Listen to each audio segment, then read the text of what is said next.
মিসাইলের ঝড় তুলে যেন আকাশের দিগন্তও কেঁপে উঠেছে। ইরানের একের পর এক পাল্টা আঘাতে এবার ঘুম হারাম ইসরায়েলের।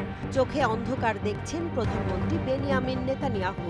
ইরানকে উস্কে দিয়ে বারবার যে আগুনে ঘি ঢালছিল তেল আবিব, এবার সেই আগুনই যেন জ্বলছে তাদের আকাশে, মাটিতে, হৃদয়ে।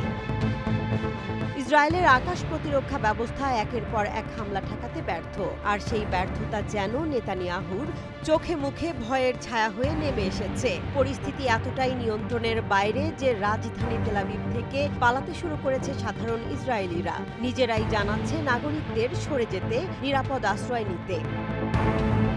যেখানে একসময় ইরানকে হুমকি দিত ইসরায়েল, আজ সেই দেশটির নাম শুনলেই কাঁপছে তাদের হৃদয়। তবে এখানেই থেমে নেই ইরান। দেশটির পার্লামেন্টের স্পিকার মোহাম্মদ বাঘের গলিবাফ হুঙ্কার দিয়ে বলেছেন, ইহুদিবাদীদের শাসকদের জাহান্নামে পাঠানো হবে।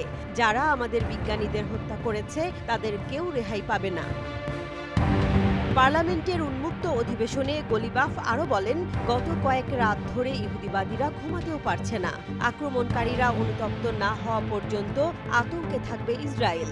ইরানের বাহিনী শত্রুদের জাহান্নামে পাঠাবে, আর বিশ্ববাসী তাদের আর্তনাদ দেখবে। ইসরায়েলের বিরুদ্ধে প্রতিশোধ নিতে মরিয়া ইরান, যাদের হৃদয়ে জমে আছে শীর্ষ সামরিক কমান্ডার ও পরমাণু বিজ্ঞানীদের মৃত্যু যন্ত্রণার অগ্নিঝরা প্রতিজ্ঞা।